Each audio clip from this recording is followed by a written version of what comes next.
Pronto, estamos gravando aqui, Patrícia.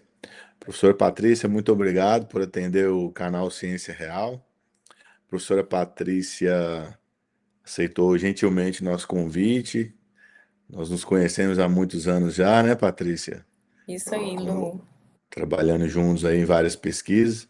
A professora Patrícia vai se apresentar, mas eu fiz questão de convidar a professora Patrícia como a primeiro, né, professor a dar um relato aqui no canal, porque a professora Patrícia eu conheço, é um dos melhores currículos aí do país, tá no Cefet MG, né, Cefet Minas Gerais, que é gigante também, muita, muita experiência com transferência de tecnologia, né, tanto a professora Patrícia como o Cefet.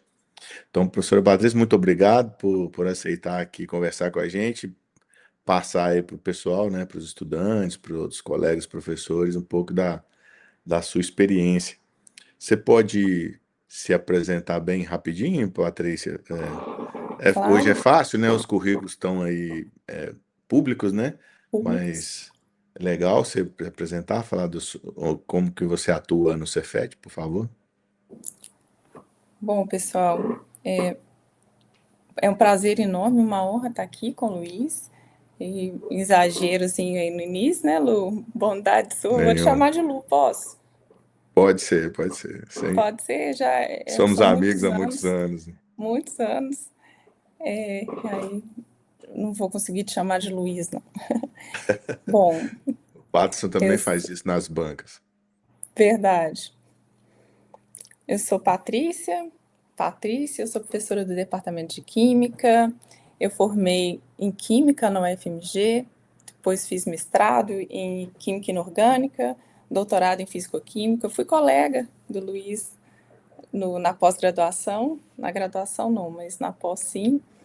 E hoje sou vinculado ao Departamento de Química do Cefet e eu trabalho com materiais poliméricos. Minha área de concentração é polímeros, ainda atuo na fisicoquímica e principalmente com polímeros biodegradáveis, alguma interface com o meio ambiente, aproveitamento de rejeitos, sempre fazendo compósitos poliméricos.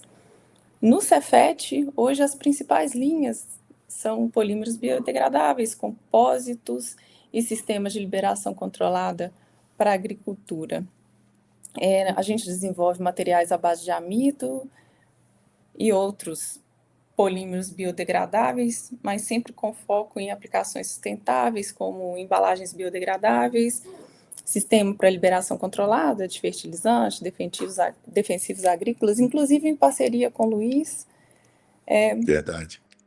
não é? Eu também coordeno os projetos de pesquisa e inovação em parceria com empresas do setor privado, com instituições,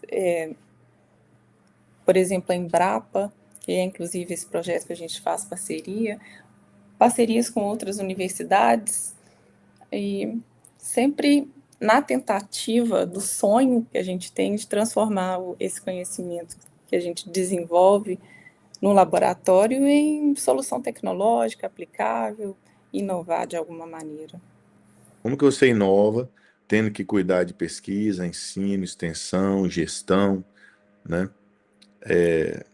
Muito trabalho, né? Muito trabalho. E acho que você tocou no ponto-chave, a gente é multitarefas na universidade, realmente tem que dar conta desde a gestão à sala de aula. E se a gente não pensar numa inovação integrada, eu acho que vai ficar cada vez mais difícil. Então, tem que começar na sala de aula, que a gente precisa formar os alunos com uma visão, né, da importância.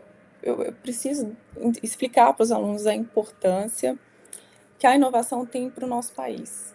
Eu acho que um avanço econômico, de fato, uma ruptura, um avanço econômico, a gente vai precisar fazer um plano, precisar inovar. Eu até vi o comentário no seu canal, Lu, que você fala, né, do como que a inovação é tratada em outros lugares, como nos Estados Unidos, por exemplo, o tanto que ela retorna para a instituição, né? Então, eu acho que a gente precisa é, fazer com que os nossos estudantes entendam, sintam essa motivação que a gente tem em fazer projetos aplicados. E eu vi você comentando no canal, né, que a ciência ela é uma coisa só, a gente não tem como dividir a ciência aplicada e a ciência de base. Então, é entender que a gente consolida um bom fundamento na ciência de base, e para pensar em ciência aplicada, a gente precisa dar esse salto.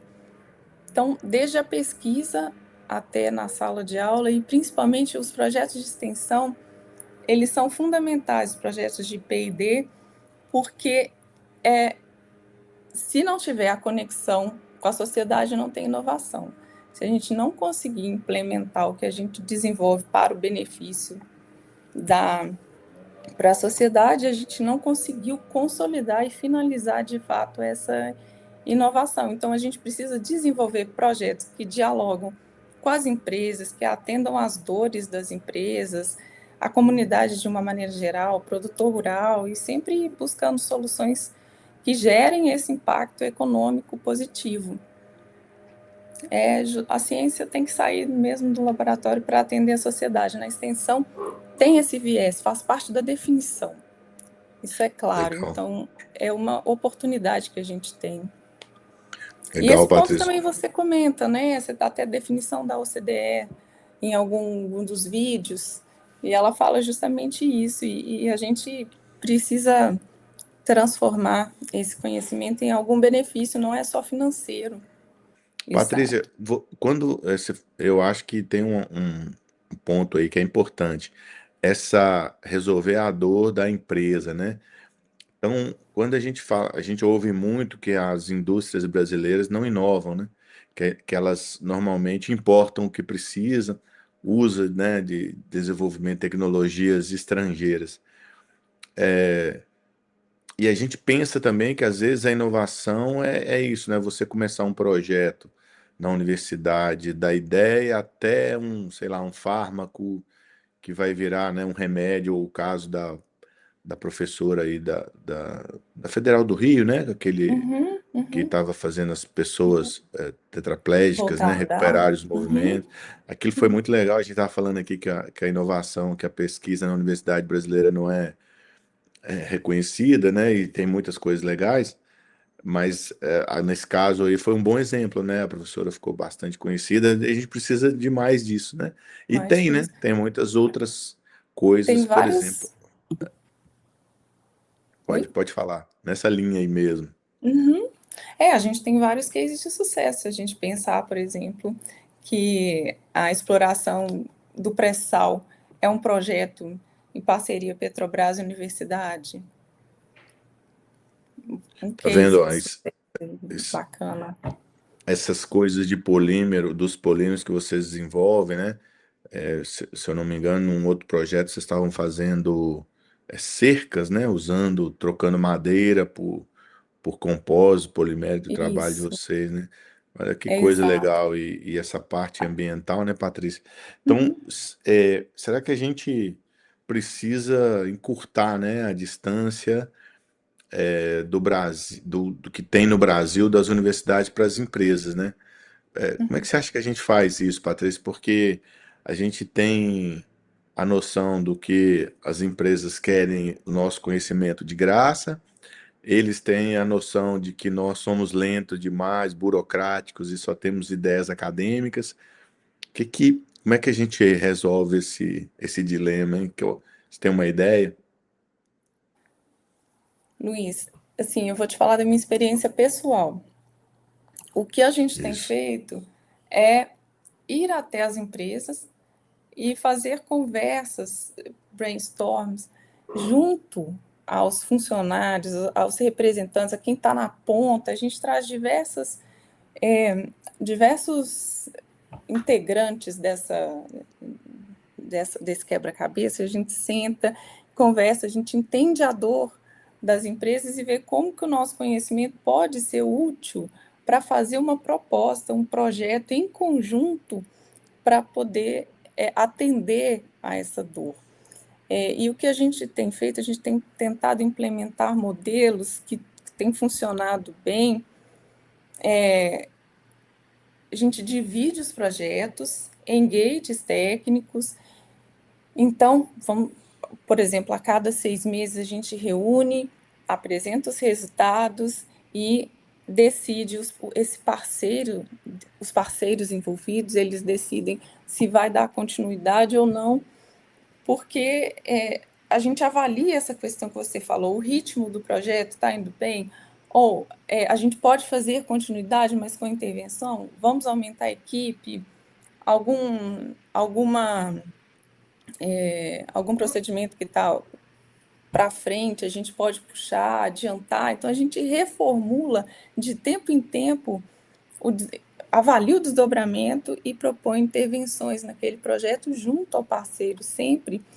E o que eu tenho percebido é que a troca de conhecimento técnico, ela tem ajudado bastante, porque muitas vezes eu tenho conhecimento, mas na hora que eu vou aplicar, outras variáveis aparecem, e a gente sempre coloca na equipe alguém da empresa que atua com aquele processo, aquele produto que a gente está desenvolvendo para avaliar parcialmente esse desenvolvimento, porque uma coisa que a gente entendeu, deixar tudo para o final, avaliar no final pode ser um complicador, e a gente poderia ter feito intervenções que melhorariam muito a finalização do projeto.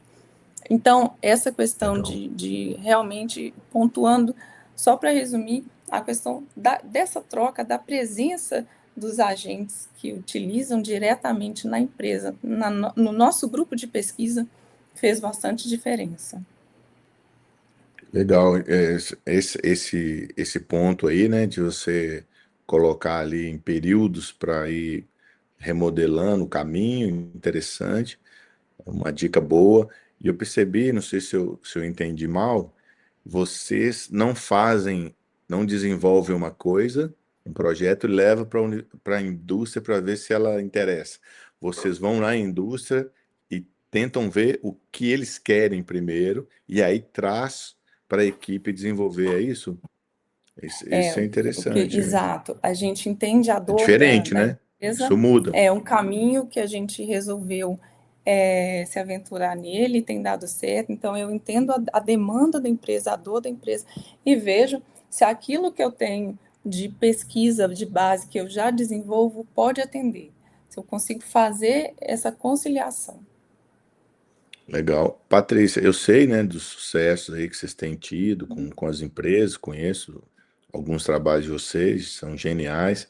Vocês acham que essa possibilidade que você descreveu aí de ter a oportunidade de fazer isso, ter o contato com empresas, você acha que isso tem a ver com institucional, o Cefet proporciona isso? Por exemplo, um outro pesquisador na Universidade Federal de Lavras poderia ter essa oportunidade que você tem? Ou isso o Cefet que te proporciona, né? Qual que é o papel das instituições? A minha pergunta no final é isso, né? Eu te perguntaria isso se fosse da UFMG, do UFV, né? Qual que é o papel aí? Esse aí é uma metodologia do grupo ou a instituição tem papel nisso? Para a gente entender se é uma coisa institucional ou né, iniciativas individuais, né?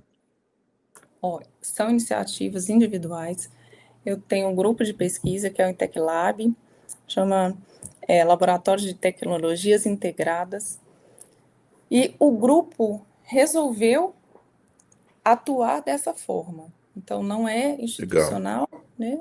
A gente foi realmente, nós avaliamos e uma outra coisa que nós fizemos também foi avaliar um setor diferente do que a gente estava acostumado a trabalhar e que estivesse dentro da competência do grupo. Então, hoje eu trabalho com materiais poliméricos e parte aplicada no setor de energia elétrica. Então, a gente introduziu no próprio setor uma novidade, foi desenvolver polímeros que seriam úteis, né, para ajudar em determinadas dores que o setor elétrico tinha, o setor de distribuição de energia mais especificamente.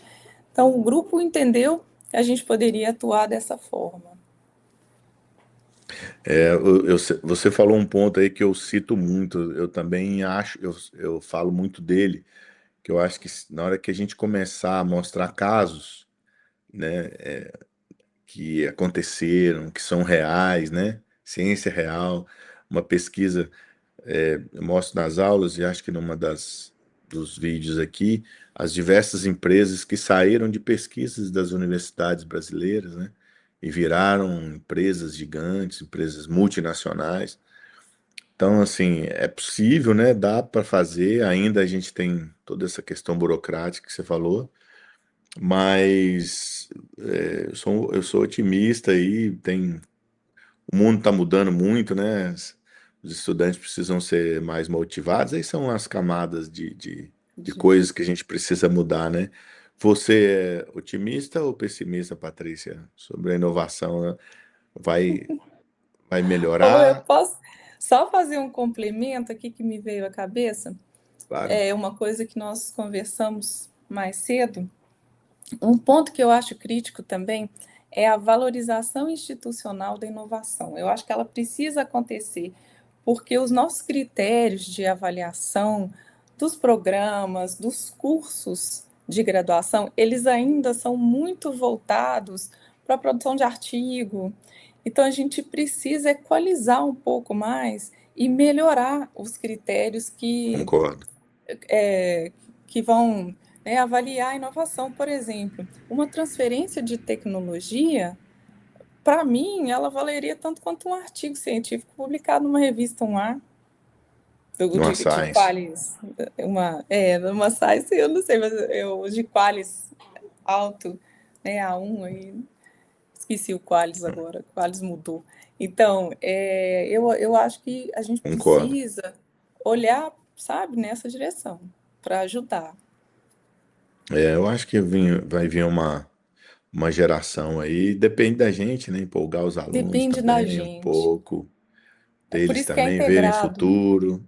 São muitas camadas né? integradas, que nem você está falando, né? A pesquisa que, a As pergunta que bolsas têm que você ser me fez melhores, né? antes, isso aí, isso aí com toda certeza, né? Eu acho que não só as bolsas, mas também tratar dos nossos pós-graduandos, como a gente falou, como profissionais formados que estão ali fazendo o trabalho, né? E eles precisam ser valorizados dessa forma. Então, passa É, desde a valorização financeira até a valorização como profissional. eu acho que assim muitos, né? Muitos fazem porque querem, é uma opção estar ali, outros não, né? Outros a gente percebe que tá ali mais por não ter outra opção, né? Mais segura. Então, isso talvez valorizando mais, né? Isso muda um pouco, mas é uma coisa de cada vez, né, Patrícia? Uhum, uhum. Patrícia, Agora, obrigado, viu? Você ia você quer que comentar eu alguma responda coisa sua aí? última pergunta? Se eu sou otimista Otimista ou pessimista? ou pessimista? Oi? Eu O te Ariano conheço, mas Suassuna, dá aí sua resposta. ele fala que existe um terceiro, né? Que é o realista esperançoso. Eu acho que eu sou estou nessa Meio. categoria. Eu estou nesse meio Essa, aí. Porque eu essa é acho que a boa. gente já demonstrou que a gente tem competência científica, bons profissionais, e assim, o nosso país ele oferece desafios reais que exigem soluções tecnológicas. E para mim esse aí é um terreno fértil para inovar. Legal. Patrícia, muito bom. Sabia que ia ser muito enriquecedor aí pro pessoal. Obrigado, viu, pela sua participação Eu aqui. que agradeço. Bom te E ver. bom ver vocês aí. Vamos ver o Tatá.